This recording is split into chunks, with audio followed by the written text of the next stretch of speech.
지난 시간에는 저희가 우리의 시작에 대한 이야기를 함께 나누었었죠.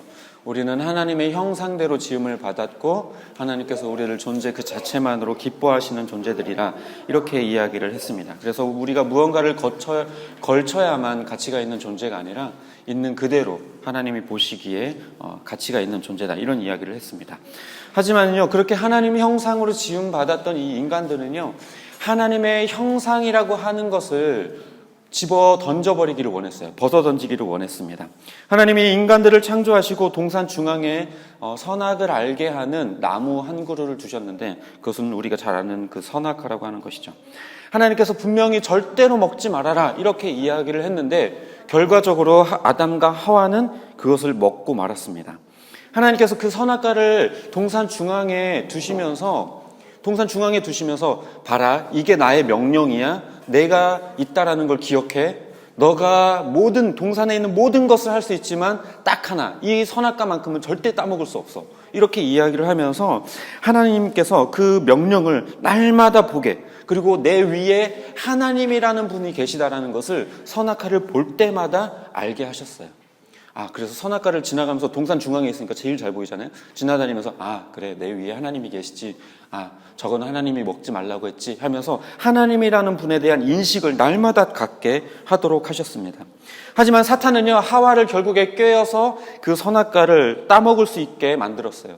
하나님처럼 될 수 있다라고 이야기를 했죠.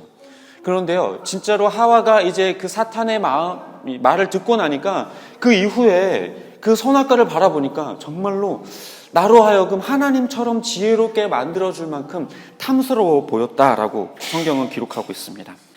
그런가 아담과 하와는요, 결국에 그 딱 하나 남은 제한 요소를 무너뜨리고 자기 안에 담겨져 있었던 하나님의 형상을 벗어던져 버렸고, 그리고 스스로 하나님과 동일한 위치에 자기가 앉게 되었습니다. 그래서 이 선악과를 따먹은 이 사건은요, 단순히 그냥 열매 하나 따먹은 그런 사건이 아니라 무엇이냐면, 이것이 가지고 있는 의미는 하나님과의 관계를 부정하고 내 안에 하나님의 형상을 깨뜨려버리고 하나님과의 관계를 나 스스로 끊어버리고 내가 하나님이 될 수 있다라고 여기고 하나님 없이 살 수 있을 거라고 생각하는 아주 중대한 범죄였던 것이죠. 그래서 이후로부터 하나님과의 관계 속에 문제가 생기기 시작했어요. 하나님과 인간 사이에 죄라고 하는 것이 끼어들기 시작한 거죠. 하나님의 형상을 담고 하나님의 존재를 인식하며 그 안에서 그 관계를 중요하게 여겨야만 했었던 그 인간들이 이제는 자기 스스로 판단하고 나에게 원하는 것이 무엇인가, 내가 스스로 그것을 원하고 내가 추구하겠다라는 거죠. 그렇게 하나님과의 관계에 끈이 끊어진 인간들은요, 자기 만족을 위해 더 이상 하나님이 필요 없어졌어요. 게다가 이 하와가 선악과를 보면서 느꼈었던 것처럼 자기들이 느끼기에 좋은 것, 보기에 좋은 것, 그것을 택하면서 그 죄의 모습을 가지고 그렇게 살아갔습니다. 뿐만 아니라요, 이 죄의 모습은 그냥 단순히 하나님이 필요 없어 이 정도에 머무르는 것이 아니라 이제 그 하나님의 자리에 내가 앉고 그 이후에는 또 다른 것들을 하나님의 자리에 대체물들을 올려두고 그것을 숭배하기 시작했어요. 하나님의 형상을 따라 지음받은 인간이 자기 안에 새겨진 하나님의 형상의 그 부재로 인한 그 불안감을 다른 것들로 인하여서 떨쳐버리려고 했다라는 겁니다. 오늘 함께 읽은 이 본문에서 이스라엘 백성들이 하나님을 금송아지로 대체하는 장면을 우리가 보고 있죠. 아니, 어떻게 자기들을 이집트에서 건져내오신 하나님이신데 어떻게 그 하나님의 형상을 금송아지로 대체할 수 있었을까요? 이 본문의 배경이 이래요. 이제 이 이스라엘 백성들이 이집트에서 나와가지고 가나안을 향해 걸어가는 그 광야 가운데 있었는데, 하나님께서 이제 모세를 시내 산으로 부르셨어요. 이제 불러서 이제 너희가 어떻게 살아야 할 것인가에 대한 그 율법과 규례에 대해서 이제 모세에게 명령으로 이제 받아 적어라, 이렇게 이야기를 하셨던 겁니다. 그래서 이제 모세는 시내 산 위로 올라갔어요. 그런데요, 이 모세가 40일이 지나도록 내려오질 않는 거예요. 그러자 이제 이 백성들 사이에서 뭔가 마음이 불안해졌겠죠. 자기들을 인도해줄 그 지도자가 40일이 지났는데도 산에서 내려오지 않으니까 혹시 죽은 건 아닐까라고 생각을 했겠죠. 그래서 이 백성들은 모세의 형이자 그 이스라엘들의 제사장이었었던 이 아론에게 부탁을 하게 돼요. 이 모세는 도무지 내려올 생각을 안 한다. 그러니까 우리를 인도할 하나님이 필요하다. 그 하나님의 형상을 너가 좀 만들어 달라. 이렇게 이야기를 하게 됩니다. 그래서 결국에 자기들을 인도해 줄 그 형상을 만들게 돼요. 그것이 바로 오늘 본문의 이야기입니다. 고대 이집트에서는요, 이 소는 풍요와 힘을 상징하는 짐승이었어요. 그래서 당시에 이집트에서는요, 신처럼 숭배되던 대상 중에 하나였어요. 그 소가. 그렇기 때문에 이집트에서 나고 자랐었던 그들이 보았었던 신의 형상이라는 것, 그리고 자기들을 이끌어줄 힘을 가지고 우리를 풍요롭게 만들어줄 신이라고 하는 것이 어쩌면 소의 형상일 것이다 라고 생각을 했겠죠. 그래서 이 금송아지 형상으로 그들은 만들게 되었던 겁니다. 그들은 그렇게 자기에게 익숙한 형태로 신을 만들어서 진짜 하나님이 아닌 자기들이 만들어낸 그 가짜 하나님을 통해서 하나님이 없는 그 부재에 대한 불안감을 떨쳐내 버리려고 했었던 겁니다. 이게 바로 하나님과의 그 단절에서 오는 모습이에요. 하나님과 관계가 단절되면 이처럼 하나님 없이 살아보려는 시도를 넘어서서 하나님의 그 자리에 다른 것을 앉히려고 하는 그런 시도들을 하게 됩니다. 우리가 하나님의 형상을 깨뜨려 버린 그 이후에 우리 안에는 하나님의 형상이 빠져나가 버린 구멍이 생겨버렸어요. 그런데 그 구멍은요, 다른 것들로 채울 수가 없는데 인간들은 자꾸만 다른 것들로 그것을 채워보려고 하고 있는 거죠. 자꾸만 하나님보다 못한 피조물의 형상을 만들어서 그것이 하나님인 양, 그것을 따라서 살게 만들려고 하고 있는 것입니다. 그런데 이렇게 피조물들의 형상을 만드는 것이 그들에게 상당한 효과가 있었어요. 왜냐하면 하나님이라고 하는 존재의 부재에 대한 그 불안감을 떨쳐낼 수도 있고, 또 한 가지 이점이 뭐냐면 자기 멋대로 살 수 있다라는 이점이 있어요. 하나님을 섬기게 되면 하나님의 뜻대로 살아야 되고 하나님이 원하는 방향대로 살아야 되는데, 그렇지 않고 그냥 하나님 대체물을 세워놓고 마치 그것이 하나님인 양 그것을 숭배하다 보면 내 멋대로 사는 것도 가능해져요. 왜냐하면 그 형상은 나를 지배하지 못하기 때문에. 그래서 그렇게 내가 컨트롤할 수 있는 신을 만들어서 내 아래에 두고 내가 원하는 대로 부려먹으려고 하는 것이 생겨나게 된 것입니다.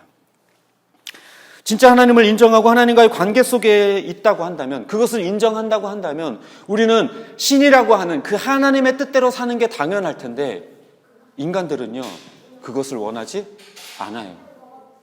어떻게 해서든지 내가 원하는 대로, 내 방향대로, 내 멋대로 살고 싶어 하죠. 그래서 진짜 하나님을 버려버리고 그 자리에 다른 것들을 올리려고 자꾸만 시도하게 되는 거예요.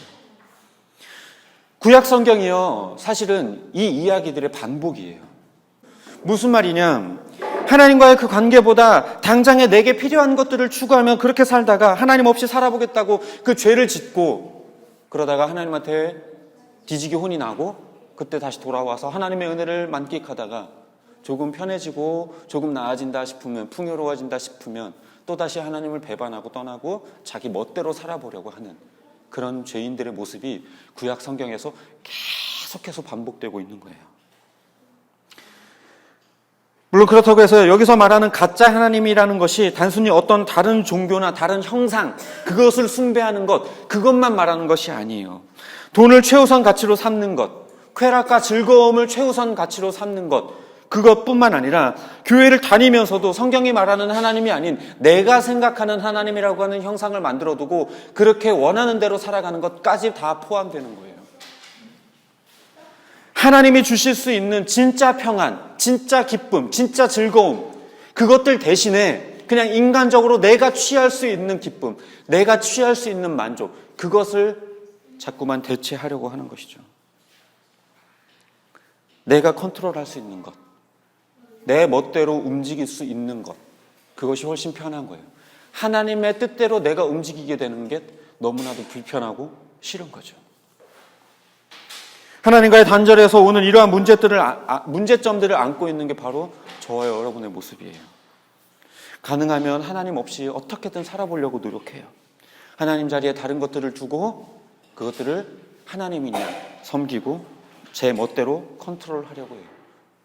하지만요, 솔직하게 말하자면 이거는요, 말은 섬긴다라고 말하지만 섬기는 게 아니죠. 이용해 먹는 거죠. 전 시간에도 말씀을 드렸었지만요.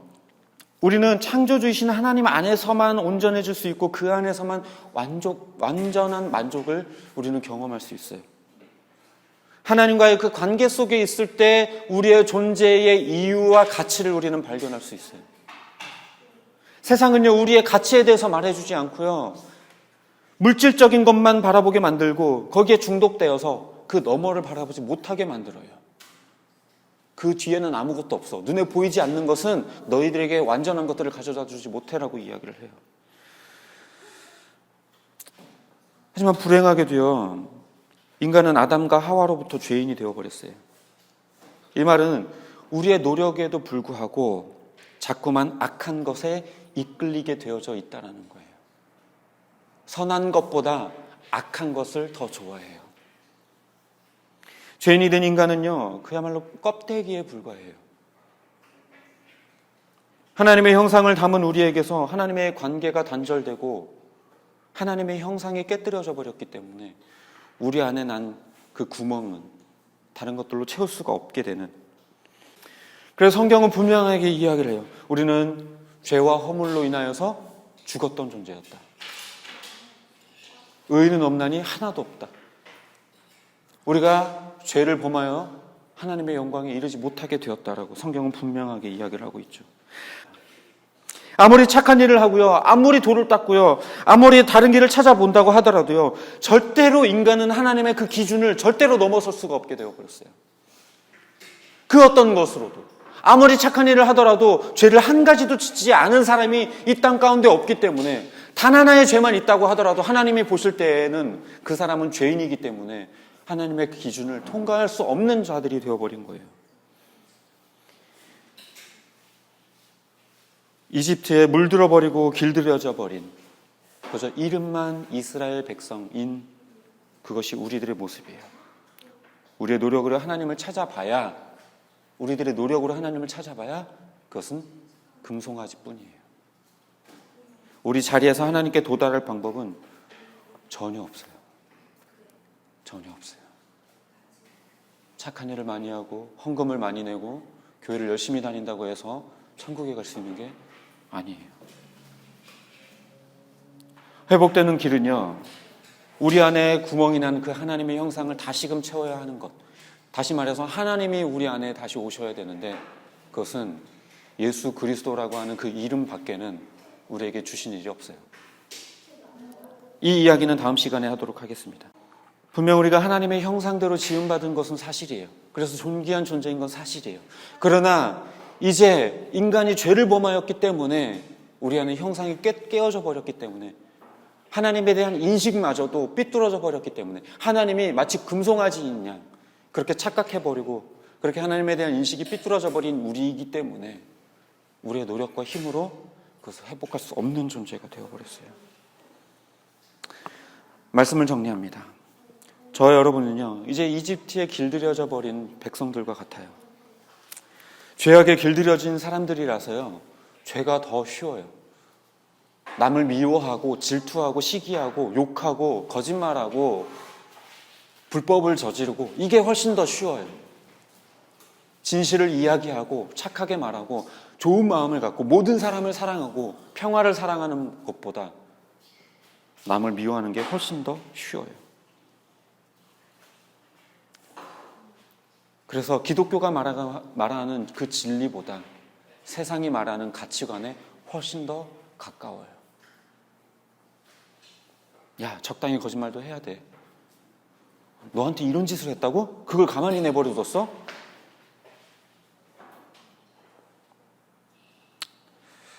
우리는 잊지 말아야 돼요. 우리가 예수 그리스도로 인하여서 구원 얻어서 새로운 길을 가는 자들인 건 사실이지만 그 전에 우리가 얼마나 더럽고 추악한 존재들이었는지 우리가 잊지 말아야 돼요.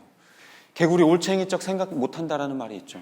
우리가 과거에 얼마나 죄인이었던가 이것을 잊게 되어버리면요, 그 순간 우리는 교만해지고 마치 우리 안에 있는 의로움과 우리의 풍요가 마치 내 것인 양 우리는 교만해져 버릴 수가 있어요. 이것은 우리에게서 온 것이 아니에요. 우리가 의를 행하고 선을 행할 수 있게 되는 것, 그 힘, 우리에게서 온 것이 절대로 아닙니다. 우리의 노력으로 되어진 게 아니에요. 우리는요, 눈만 뜨면 죄 지을 생각부터 하는 게 우리예요. 숨만 쉬면 죄 지을 생각만 하는 게 우리예요.